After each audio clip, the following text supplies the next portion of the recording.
Well, to tell us more about this case, court reporter Jamelle Wells joins us now in the studio. Jamelle, as one of Mr Wood's sisters said today outside court, this has been a very long journey, and it's been a very eventful one too, hasn't it? That's right. Caroline Byrne's body was found at the base of the Gap way back in 1995, and there were 2 inquests into her death. No charges were recommended from those inquests, but Gordon Wood left Australia after the second inquest and went to live in London. Now, Tony Byrne, Caroline Byrne's father, lobbied very long and hard for further investigations into the case, even lobbying a state politician at the time and doing a lot of legwork himself. And Gordon Wood was extradited, brought back to Sydney. He stood trial. His first trial was aborted because one of the jurors rang up a commercial radio talk host and said that the jury were planning their own visit to the Gap to do their own investigations. So the trial judge was left with no option but to abort that trial. A new jury was impanelled, and then his trial went for 3 months. The jury took about a week to find him guilty. He was jailed for a minimum of 13 years, and his appeal was 6 months ago. It went for about 8 days in the Supreme Court. Now today, what were the main points outlined by the appeal court in its ruling?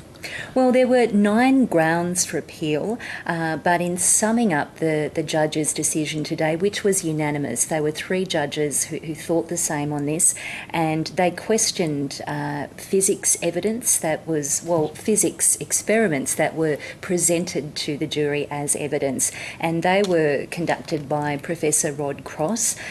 He had basically gotten police cadets at the Goulburn Academy to dive into swimming pools and had gotten people to throw them into swimming pools, and he said that his research showed that Caroline Byrne couldn't have jumped off the Gap, that she must have been thrown off the Gap by a very strong, tall man such as Gordon Wood. The judges said that too much weight was given to that research and it was presented to the jury as evidence of something concrete, and it wasn't. The 3 judges today also questioned that Caroline Byrne was murdered because of what she knew about Gordon Wood's employer Renee Rivkin and his business affairs, and that was something else the Crown had put to the jury.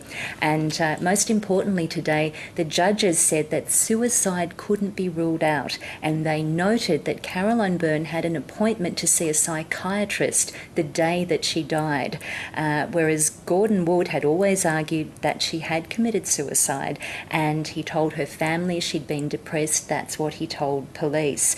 And the judges said today that although Gordon Wood behaved suspiciously and strangely after her death, suspicion in itself is not enough in law, that he couldn't be proven beyond doubt to be linked to her death.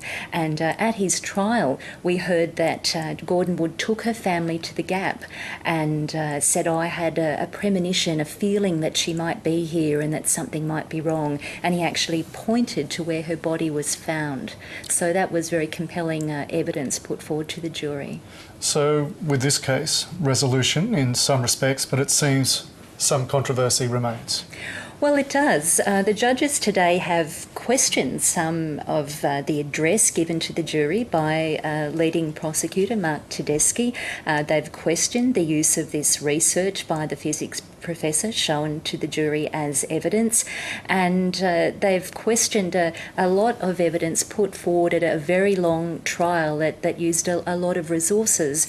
Gordon Wood has funded his own appeal through legal aid, and his sisters have done a lot of the research for him in trying to find new evidence and dig up new witnesses. The police who worked on the case today were very disappointed with the outcome.